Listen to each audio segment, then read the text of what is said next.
नमस्कार, जय हिंद दोस्तों। मैं हरीश कुमार स्वागत करता हूं आपका अपने मैथ के एपिसोड नंबर 22 में। आज का जो एपिसोड 22 है ये काफ़ी महत्वपूर्ण होने वाला है। मैं आज आपको इसमें विगत वर्षों में पूछे हुए 10 क्वेश्चन मैथ के कराऊंगा और ऐसे ही क्वेश्चन आपको आगामी किसी न किसी पेपर में देखने को मिलेंगे। आपने एपिसोड नंबर 21 भी देखा होगा, उसमें भी मैंने आपको बहुत अच्छे 10 क्वेश्चन कराए हैं। तो चलते हैं आज के क्वेश्चनों की तरफ। जो पहला क्वेश्चन है वो आपका किस प्रकार है, देखिए और पढ़िए। तो देखो, पढ़ो इसे और फिर इसका आंसर हमें देना है। तो मैं आपको पढ़ के बता देता हूँ। इसमें बोला गया है दो मिश्रण ए और बी में एसिड और पानी का अनुपात क्रमशः 7:9 और 5:3 है। फिर बोला है ए और बी का अनुपात x/y में मिश्रित किया जाता है।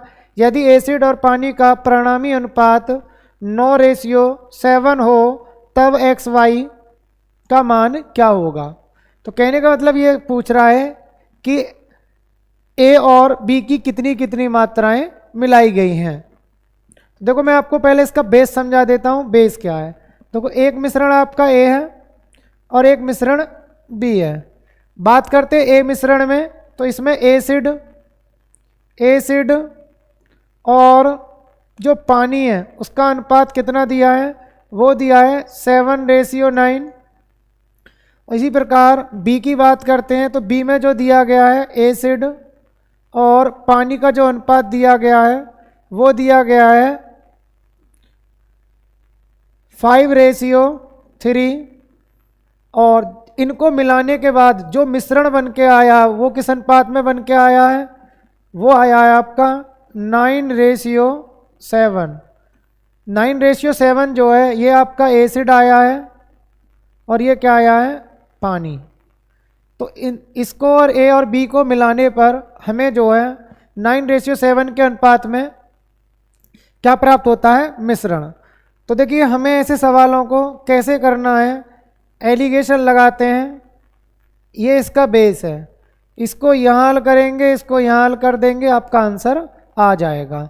लेकिन देखो, ये जो अब पूछा गया है, बोला है एक्स और वाई, तो इसका मतलब है ए की कितनी मात्रा मिलाई गई है, एक्स। ये कह रहा है ए की कितनी मात्रा लेनी है, एक्स, और बी की कितनी मात्रा लेनी है, वाई। इस तरीके से ये मिलाया गया है। तो देखो, एलिगेशन करने के लिए आपको करना कैसे है, या तो आप इस सवाल को एसिड से हल कर लीजिए या पानी से हल कर लीजिए। तो देखो, मैं आपको बता देता हूँ सबसे बढ़िया तरीका क्या है ऐसा करने का। ये आप जो 3 रेशियो देख रहे हैं, 7:9, 7:9, 5:3 और 9:7, तो इनका अनुपातिक योग बताइए। तो इसका कितना है, 16। इसका कितना दिया है, 5 और 3 8, और इसका कितना आ रहा है, 16। अब तीनों का क्या ले लेंगे हम, एलसीएम। अगर मैं इनका एलसीएम ले लेता हूँ तो एलसीएम जो आएगा वो कितना आएगा, 16। तो कहने का मतलब है प्रत्येक जो भी मिश्रण है उनका अनुपातिक योग कितना बनाना है हमें, 16। तो देखिए, ये कितना है आपका, ये ऑलरेडी क्या है, 16 है। तो इसमें तो हमें किसी की गुणा नहीं करनी। ये कितना है, 5 और 3 8। अगर 8 को मैं 16 बनाऊंगा तो गुणा किसकी करनी पड़ेगी, 2 की। तो इसमें 2 की गुणा करनी है। अब देखिए, ये क्या ये ऑलरेडी 16 है, तो इसमें हमें किसी की गुणा नहीं करनी है। अब देखो, मैंने भी कहा था या तो आप एसिड से कर लीजिए या पानी से कर लीजिए, आपका आंसर आ जाएगा। तो मैं देखो एक बार आपको एसिड से करके बता देता हूँ और एक बार पानी से करके बता देता हूँ। तो यहाँ समझना आप, देखो एसिड जो है, ए मिश्रण का एसिड कितना है, तो आप बोलेंगे सर 7। बी मिश्रण का एसिड कितना है, तो वो बनेगा 5 दूनी 10। और इसका मिश्रण, इस बार जो मिश्रण बन के आया इन दोनों को मिलाकर, उसमें एसिड कितना है, 9 को बीच में रखिए। तो देखो, अनुपात जो आएगा आपका, अंतर करिए, 9 में से 7 गए तो 2 और 10 में से 9 घटाएंगे तो 1। तो उत्तर कितना आया, 1:2। तो 1:2 इसका क्या आ गया, करेक्ट आंसर। आपने कहा सर एसिड से ना करके आप पानी से बताइए। अगर पानी से करते तो देखो, पानी से यहाँ समझ लीजिए उत्तर क्या आएगा। तो देखो, मैं इसका पानी लेता हूँ तो ये कितना है, 9। अगर इसका पानी लेते हैं बी मिश्रण का तो बनेगा 3 दूनी 6 और दोनों के मिश्रण में पानी कितना नज़र आ रहा है आपको? 7। करिए अंतर, तो देखिए 9 में से 7 घटाएंगे तो 2 आना है, और 7 में से 6 घटाएंगे तो क्या आना है? 1। तो आप चाहें इसको एसिड से कर लीजिए, चाहें इसको पानी से कर लीजिए, आंसर क्या आएगा? 1:2। आई होप ये क्वेश्चन आपकी समझ में बहुत अच्छे से आ गया होगा। अब चलते हैं क्वेश्चन नंबर 2 की तरफ। अब देखिए क्वेश्चन नंबर 2 किस प्रकार है हमारा। ये क्वेश्चन आपका सिक्कों पर आधारित है। तो देखिए सिक्कों पर आधारित है, मैंने आपको ये बताया था कि अमाउंट बराबर, धन बराबर जो होता है फेस वैल्यू की गुणा यदि किससे कर दी जाए? कॉइन्स से कर दी जाए, तो क्या निकल आता है हमारा? अमाउंट अर्थात धन। ये कॉन्सेप्ट आपको पता होगा। तो देखो यहाँ पर अगर मैं फेस वैल्यू की बात करता हूँ, फेस वैल्यू जो दे रखी है 50 पैसा, 50 पैसे का मतलब क्या होता है? 50 पैसे का मतलब होता है 1/2 रुपये। बात करते हैं 25 पैसे की, तो देखो 25 पैसे का मतलब क्या होता है भाई? 25/100, तो 1/4, 1/4 बनेगा, तो 1/4 रुपया लिख लीजिए। और 20 पैसे का मतलब क्या होता है? 20/100, तो 1/5। अगर 20 पैसे को रुपये में कन्वर्ट करूंगा तो कितना बनेगा? 1/5। तो ये लिख देंगे 1/5 रुपये। अब हमें पता है कि जी जितने भी ये फेस वैल्यू हैं, इनके कॉइन्स का जो अनुपात है, सिक्कों का जो अनुपात है, सिक्कों का जो अनुपात दिया गया है वो कितना दिया गया है? 4:3:2। और निकालना क्या है हमें? अमाउंट, धन। हम जानते हैं अमाउंट बराबर होता है FV गुणा कॉइन्स, FV गुणा कॉइन्स। तो देखो FV की गुणा कॉइन्स से करेंगे तो 1/2 की गुणा जब मैं 4 से करूँगा तो क्या ना आपका 2 आ जाएगा, ये आपका आ जाएगा 2 प्लस। अब देखिए 1/4 की गुणा 3 से करते हैं, 1/4 की गुणा 3 से करेंगे तो आएगा 3/4 प्लस 1/5 की गुणा 2 से करते तो आएगा 2/5। तो ये क्या आ गया? Total amount. अब इसकी गुणा जब हमने करके ये रिजल्ट निकाल लिया, अब इसको जोड़िए तो 5 और 4 का एलसीएम लेंगे, 20 आ जाना है। ये आपका इसके नीचे कुछ नहीं दिया तो ये बनेगा 20 दूनी 40 प्लस 5 15, और इसे करेंगे तो ये बनेगा 5 चौक 20, 4 दूनी 8। इसे जोड़िए कितना आएगा ये? तो ये आपका बन के आएगा, टोटल करते हैं तो ये बनेगा आपका 63/20। तो ये टोटल जो अमाउंट आया ये आया 63/20 रेशियो, जिसकी वैल्यू कितनी दे रखी है हमें? इसकी वैल्यू दे रखी है हमें 441। तो देखो यहाँ से हल करिए, इससे काटेंगे तो कितनी बार कटेगा? 7 टाइम्स कट जाएगा, और ये 1 टाइम्स। तो यहाँ से 1 का मान निकालेंगे तो कितना आएगा? 20 की गुणा 7 से करेंगे 140। तो 1 की वैल्यू कितनी आई? 140। अब हमसे पूछा गया है इसमें 25 पैसे के सिक्कों की संख्या कितनी है। तो 25 पैसे के जो सिक्के हैं, देखिए 25 पैसे के सिक्के कौन से? 1/4 वाले। तो इसके सिक्कों का जो रेशियो दिया है वो कितना दिया? 3। तो हमें वैल्यू किसकी निकालनी है? 3 की। तो देखो 3 की वैल्यू निकालेंगे, 1 की वैल्यू कितनी है? 140। तो 3 की वैल्यू कितनी आएगी? तो 3 गुणा 140 कर लीजिए, 14×3 = 42, 420। 420 किस ऑप्शन में दिया है? Option B correct answer. तो ये क्वेश्चन आपका विगत वर्षों में इस टाइप का क्वेश्चन बहुत पूछा जाता है, और आगामी आपको कोई भी एग्जाम हो आपका वनडे, उसमें भी ऐसा क्वेश्चन आपको देखने को मिल सकता है। चलते हैं अब नेक्स्ट क्वेश्चन की तरफ। देखिए इस क्वेश्चन को करिए, इसका आंसर क्या आएगा? बहुत ही अच्छा क्वेश्चन है, जल्दी से करिए, इसका आंसर क्या आएगा? इसमें मध्यानुपात निकालना है। मध्यानुपात भी तब निकाल सकते हैं जब आप x का मान निकालकर पहले इन दोनों को सॉल्व कर लें कि ये दोनों नंबर हैं क्या। तो देखो इसमें जो बोला गया है, आपको 4 नंबर नज़र आ रहे होंगे। ये क्या है? समानुपात। और समानुपात का मतलब क्या होता है? इसका मतलब ये है 51 का जो रेशियो x के साथ है वह समानुपाती होगा किसके? वो समानुपाती होगा जो 72 है उसका किसके साथ रेशियो, 96 के साथ रेशियो के। तो समानुपाती का मतलब बराबर होता है। अगर इनमें कटने का रिलेशन है तो काट भी दीजिए, जैसे 24 से काट देते हैं, 24 × 72 और 24 × 4 = 96। हम ये भी जानते हैं नज़दीक की नज़दीक से गुणा करते हैं और दूर की दूर से गुणा करते हैं। तो ये बनेगा आपका 3x = 51 × 4। अब देखिए 3 से अगर मैं इसको काटता हूँ तो 51 कितनी बार कटेगा, 17 बार। तो यहाँ से हमें x का मान प्राप्त हो जाएगा 17 × 4 = 68। जब x का मान 68 मिल जाएगा तो वो वैल्यू हमें यहाँ रख लेनी है। तो यहाँ से मान मिलेगा आपका 2 × 68 + 8, तो ये बनेगा आपका 136 + 8 तो 144। तो इसका मान कितना आया, 144 आया। इसी प्रकार x का मान यहाँ रखिए, तो ये बनेगा आपका 68 + 13, तो ये बनेगा आपका 81। अब हमें क्या निकालना है, इनके बीच मध्यानुपात। और मध्यानुपात हम जानते हैं, मध्यानुपात होता क्या है।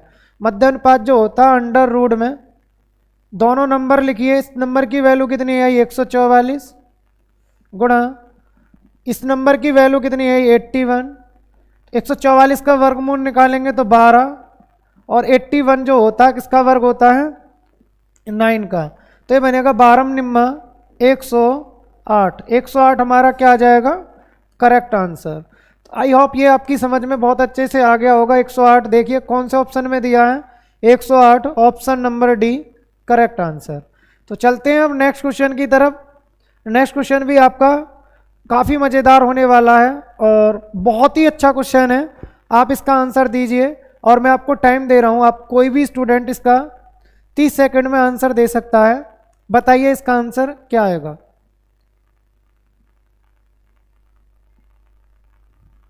बहुत अच्छे लेवल का क्वेश्चन है, एसएससी जीडी 2021 में पूछा गया है और आगे भी आपको ऐसे क्वेश्चन देखने को मिलेंगे। ऐसा ही क्वेश्चन सेम आपका दिल्ली पुलिस 2020 में जो एग्ज़ाम हुआ था उसमें भी पूछा गया था। बताइए इसका आंसर क्या आएगा।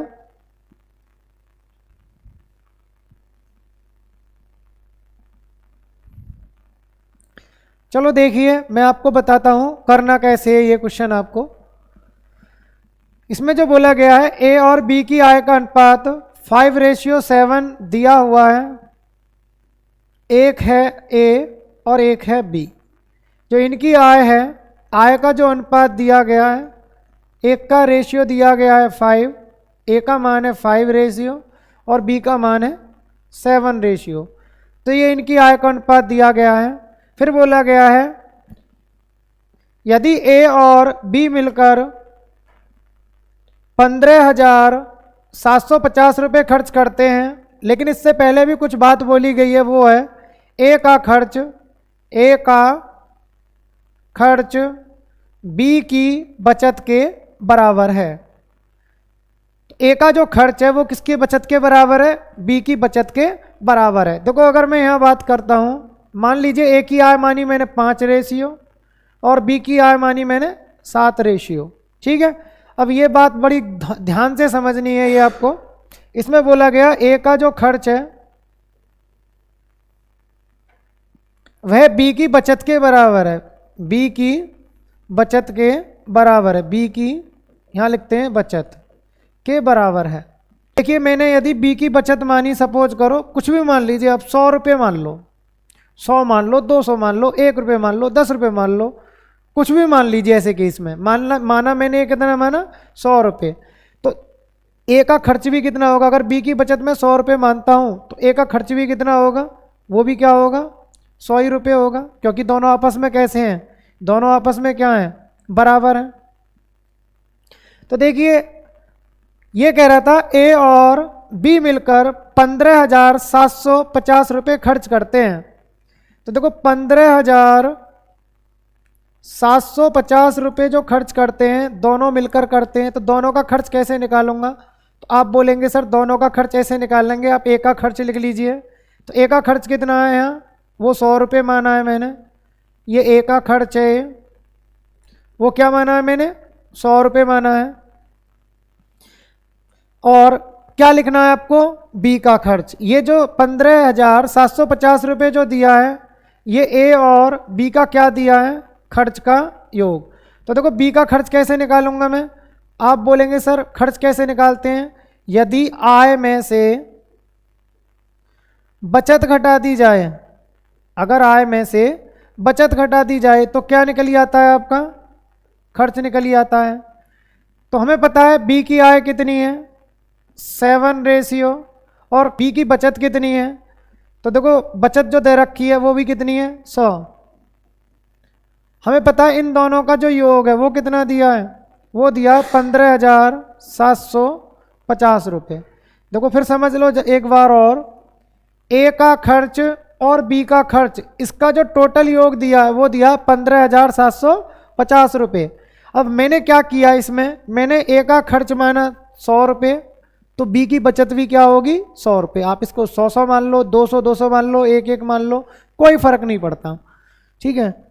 अब देखिए जब ए का खर्च 100 रुपये है तो बी का खर्च कैसे निकालेंगे, मैंने क्या किया, बी की आय 7 रेशियो में से बी की बचत घटा दी तो क्या निकल आया है ये बी का खर्च।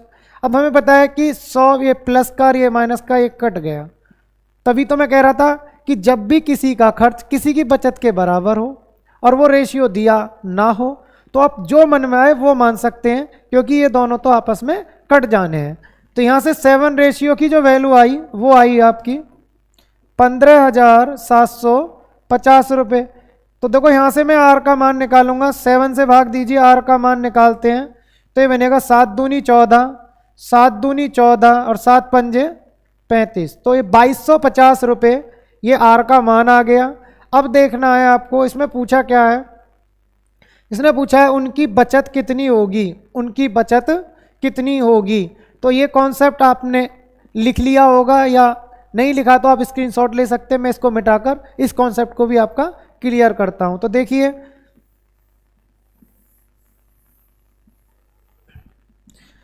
आपको बड़े ध्यान से समझना है कि इसमें जो पूछा गया है उनकी बचत पूछी गई है, क्या पूछी गई है, बचत। और हम जानते हैं बचत बराबर क्या होगा, आप बोलेंगे सर ए प्लस बी की जो आय है उसमें से ए प्लस बी का क्या घटा दीजिए, खर्च घटा दीजिए, तो क्या निकल आएगा बचत। अब ए प्लस बी की आय की बात करते हैं तो देखो कितनी आय बनेगी, 5 और 7 जोड़िए, तो 5 और 7 कितना होता है 12 रेशियो। तो इसकी जो आय बन के आएगी वो आएगी 12 रेशियो। तो 12 रेशियो का मान कितना आएगा, 12 गुणा आर की वैल्यू कितनी है 50, तो ये आया 2250 माइनस इनका जो खर्च दिया है वो ऑलरेडी दिया है 15,750 रुपये दिया है। अब आप इसमें से क्या करेंगे, इसकी गुणा करेंगे तो बनेगा 0 0 0 और ये बनेगा आपका 27। 27,000 में से 15,750 रुपये घटा दीजिए तो आपका करेक्ट आंसर क्या आ जाएगा, option number A correct answer 11,250 रुपये इसका क्या आ जाएगा आंसर। ये बहुत ही अच्छा क्वेश्चन है और आपको ऐसा क्वेश्चन आगामी किसी ना किसी एग्जाम में जरूर देखने को मिलेगा। तो देखो अब चलते हैं नेक्स्ट क्वेश्चन की तरफ, स्क्रीनशॉट लेना चाहें तो ले लीजिए, बहुत ही अच्छा क्वेश्चन है ये। समझो नेक्स्ट क्वेश्चन जो दिया गया है इसमें बोला गया है यदि x y से 80% अधिक है, समझना जरा x किससे y से कितना अधिक है 80%, तो x जो डिपेंड है वो किस पे डिपेंड है y पर। तो मैंने y की जो वैल्यू मानी लेट वो मानी मैंने 100, अगर y की वैल्यू 100 है तो x का मान क्या होगा y से 80% अधिक, तो 100 से 80% अधिक करेंगे तो ये बैठेगा आपका 180 हो जाना है। अब पूछा क्या y x से कितना प्रतिशत कम है, तो ये बताइए कम कितना निकला ये, तो आप बोलेंगे सर कम जो निकला ये 80 कम है, किससे कम है 180 से, परसेंट में बदलेंगे तो गुणा 100, तो आपका आंसर आ जाएगा। काट पीट कर लेनी है आपको, ये देखो 0 से 0 कट जाएगा, 2 से काटेंगे तो ये 4 बार, 2 से काटेंगे तो 9 बार, ये आना है आपका 400/2 9% हल करेंगे तो ये बनेगा आपका 44.44%। 44.44% इसका क्या आ जाएगा, करेक्ट आंसर। अब आपको नेक्स्ट क्वेश्चन समझना है। ये क्वेश्चन आपकी समझ में आ गया होगा। देखिए ये बोला है यदि एस टी का 160% है तो टी एस का कितना प्रतिशत होगा, समझना है ये आपको। तो समझिए एस जो है वो डिपेंड किस पर है, टी पर। तो मैंने लेट किया, टी की वैल्यू मानी 100, तो 100 का अगर 160% निकालेंगे तो क्या आएगा, 160 ही आ जाना है। अब इसमें जो बोला गया है, इसमें बोला गया है टी एस का कितना प्रतिशत होगा। तो टी जो होगा एस का कितने प्रतिशत होगा, तो किसका होगा, किसका बोला है इसने, एस का। देखो किसका पूछा है, एस का। जिसका पूछता है वो कहाँ आएगा, नीचे। तो देखो नीचे जो आएगा वो आएगा एस का मान 160, नीचे लिख लीजिए। और पूछा किसको है, टी को। तो टी की वैल्यू 100 ऊपर लिख लीजिए, परसेंट में बदलेंगे तो गुणा 100।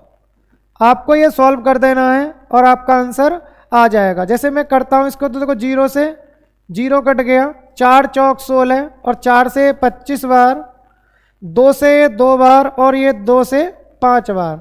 तो इसका बनेगा 125/2%। हल करेंगे तो 62.5% क्या आ जाएगा इसका आंसर। आई होप ये आपकी समझ में बहुत अच्छे से आ गया होगा। चलते हैं अब नेक्स्ट क्वेश्चन की तरफ। देखिए नेक्स्ट क्वेश्चन जो है ये आपका 7वें नंबर का क्वेश्चन है और ये एसएससी जीडी 2019 में पूछा है। आप इसका आंसर बताइए क्या इसका आंसर आएगा, और करिए जल्दी से। इसका आंसर क्या आएगा, बहुत ही इजी क्वेश्चन है और ऐसे क्वेश्चन आपके विगत वर्षों में काफ़ी पूछे गए हैं और आगामी वर्षों में भी ऐसे क्वेश्चन आपको देखने को मिलेंगे। तो देखो हम पढ़ेंगे पहले इसको। देखो एक्स वाई से 30% कम है। एक्स जो है वो किस पर डिपेंड है, वाई पर डिपेंड है। फिर बोला है तथा जेड एक्स से 50% कम है। जेड जो डिपेंड है वो एक्स पर डिपेंड है, ये दिया गया है। मैं आपको एक बार फिर समझा दूं। एक्स जो है वाई से कितना है, 30% क्या है, कम। नीचे को एरो कर देंगे तो इसका मतलब कम। तो देखो मैं लेट करूंगा, y की वैल्यू क्या मानी मैंने, 100। यदि y की वैल्यू 100 है तो 100 का 30% निकालेंगे तो कितना आएगा, 30। तो 100 में से 30 कम करेंगे तो इसकी वैल्यू कितनी आनी है, 70। और ये भी बोला गया है z x से 50% कम है। z जो है x से कितना कम है, ये आपका दिया है 50% कम। तो 50% निकालेंगे, 70 का 50% मतलब आधा। तो कितना कम करना है आपको, माइनस के 35। माइनस के क्या करना है, 35। 70 में से 35 कम करेंगे तो कितना आएगा, ये 35। तो ये जेड का मान आ गया। अब पूछा क्या है इसमें, पूछा यह है कि जेड वाई से कितना प्रतिशत कम है। तो जेड वाई से, तो ये बताइए वाई की वैल्यू कितनी है, 100 और जेड की वैल्यू कितनी है, 35। तो ये बताइए इससे कितना कम है। तो आप बोलेंगे सर यह जो इससे कितना कम है, 65%, क्योंकि 100 पर सीधा हम काउंट कर सकते हैं। कम कितना निकला, 65। किससे कम है, 100 से। तो इसका मतलब डायरेक्ट लिख सकते हैं कितना कम है, 65%। हमारा क्या जाएगा, right answer, option C correct answer. तो आई होप ये क्वेश्चन भी आपकी समझ में बहुत अच्छे से आ गया होगा। अब चलते हैं नेक्स्ट क्वेश्चन की तरफ। पढ़िए और इसका आंसर दीजिए, क्या आएगा इसका आंसर, करिए। इसमें बोला गया है पी क्यू से 33 सही 1/3% कम कमाता है, तो क्यू पी से कितने प्रतिशत अधिक कमाता है। तो देखो सबसे पहले आपको यह पता होना चाहिए 33 सही 1/3% का मतलब क्या होता है। तो 33 सही 1/3% का मतलब होता है 33 3 99 और 1 100/3%। खत्म करेंगे तो बटे 100। तो ये 100 से 100 कट गया, अर्थात 1/3। क्या बोला है, ये कम। तो इसका मतलब 3 पर 1 कम करना है, तो ये बनेगा 2/3। तो जब हमने 33 सही 1/3% को हल किया तो ये बन के आया आपका टोटल रिजल्ट 3 पर 1 कम करके 2/3। अब देखो P जो है Q से कम कमाता था, तो कम जो कमाता है वो कौन है? P। और किससे कमाता है? Q से। तो ये Q की वैल्यू हो गई 3। क्वेश्चन में पूछा गया Q P से कितना प्रतिशत अधिक कमाता है। तो आप बताइए Q जो कमाता है P से कितना अधिक कमाता है। तो आप बोलेंगे सर अधिक जो कमाता है वो कमाता है 1। इस अधिक का क्या निकालना है? परसेंट। तो 1 जो अधिक है ये किससे अधिक है? P का मतलब 2 से परसेंट में बदलेंगे तो गुणा 100। तो इसका राइट आंसर आ जाना है आपका 50%। करेक्ट आंसर 50% जो दिया गया है ये ऑप्शन नंबर डी में दिया गया है। और आप मेरे साथ इस एपिसोड के माध्यम से, इस सीरीज के माध्यम से प्रैक्टिस भी कर सकते हैं। जो छात्र पहले से ही ऐसे क्वेश्चन निकालना जानते हैं वो इन क्वेश्चनों के माध्यम से हमारे साथ प्रैक्टिस कर सकते हैं। प्रैक्टिस करने का ये आपका बहुत ही अच्छा माध्यम है। देखिए नवा क्वेश्चन आपकी स्क्रीन पर आ चुका है और आप इसे जल्दी से रीड कीजिए, देन आंसर दीजिए। करिए जल्दी से। ये कह रहा है यदि A का 15% B के 45% के बराबर है। देखो A का 15% B के 45% के क्या दिया है? बराबर दिया है। तो देखो 15 एकम 15 और 15 × 3 45। तो इसका मतलब ये हुआ मैं यहाँ से A बराबर क्या भी लिख सकता हूँ 3B। A/B का मान निकालेंगे तो ये बनेगा 3/1। तो ये A की वैल्यू हो गई और ये B की वैल्यू हो गई। तो इसमें पूछा गया है A - B का कितना प्रतिशत A के बराबर है। तो A - B का किसका बोला? A - B का। जिसका बोला जाता है या जिससे बोला जाता है वो नीचे आना है। तो देखो A - B इसमें निकालना क्या है? इसमें निकालना A - B का। तो ये नीचे लिख दीजिए और जो पूछा गया है वो ऊपर लिख देंगे, परसेंट में बदलेंगे तो गुणा 100। ये अगर हम हल कर देते तो हमारा क्या जाएगा? आंसर। ये हमसे क्या किया गया है? पूछा गया। तो A की वैल्यू कितनी है? 3। A - B करिए, 3 में से 1 घटाएंगे तो 2, परसेंट में बदलेंगे तो ये आपका गुणा 100। 2 से कितनी बार कट जाएगा? ये 50 टाइम्स। तो इसकी गुणा करेंगे तो ये बनेगा 150%। हमारा क्या जाएगा? Correct answer. Option number B इसका करेक्ट आंसर। अब नेक्स्ट क्वेश्चन आपको समझना है। देखिए ये आपकी समझ में आ गया होगा। अब मैं आपको नेक्स्ट क्वेश्चन दिखाता हूं और करिए जल्दी से करिए। इसका आंसर क्या आएगा? और ये आज के सेशन का आपका लास्ट क्वेश्चन है। बहुत ही अच्छा क्वेश्चन है ये भी। इसमें बोला गया है यदि A B से 25% कम है तो 2B - A/2 का मान क्या होगा? बहुत ही अच्छा क्वेश्चन है, करिए। तो देखो एक A है और एक कौन है? B। A B से 25% कम है तो A जो डिपेंड है वो किस पर डिपेंड है? B पर। तो मैं पहले वैल्यू जो मानूंगा B की वैल्यू मानूंगा। B की वैल्यू मैंने क्या मानी? 100। अगर B की वैल्यू 100 है तो A जो है B से 25% कम करिए। 100 का 25% क्या होगा? 25। कम कर देंगे तो कितना आएगा? ये 75। अब देखिए इनमें अगर मैं रेशियो निकालता हूं तो ये बनेगा आपका 25 × 3 = 75 और 25 × 4 = 100। पूछा जो है इसमें पूछा गया है 2B - A/2 का मान क्या आएगा ये निकालना है। तो देखो 2B की वैल्यू निकालिए। तो B की वैल्यू कितनी है आपकी? 4। तो ये बनेगा 4 दूनी 8। B की जगह हमें क्या रखना है? 4। 4 दूनी 8। A की जगह क्या रखना है? 3। तो ये बनेगा -3/2। 8 में से यदि 3 घटाते तो कितना आएगा आपका? 5/2। चेक करिए 5/2 किस में दिया गया है? Option number A correct answer. Next question. अब आपके लिए कोई क्वेश्चन नहीं बचा। आपको पता है मैं इस एपिसोड के माध्यम से 10 क्वेश्चन करा रहा हूं। तो दोस्तों ये आपके 10 के 10 क्वेश्चन आज के सेशन के कंप्लीट हो जाते हैं और आपसे उम्मीद करते हैं कि आप हमारे इस एपिसोड को पर डे देखेंगे और लगाएंगे। जो छात्र पहले से ऐसे क्वेश्चन जानते हैं उनके लिए प्रैक्टिस करने का ये बहुत ही महत्वपूर्ण साधन भी है। आप इस के माध्यम से प्रैक्टिस भी अच्छे से कर सकते हैं और जो छात्र अभी नहीं जानते हैं तो वो ऐसे क्वेश्चनों को सीखने का प्रयास करेंगे। तो इसी के साथ दोस्तों मैं आपसे विदाई लेता हूँ।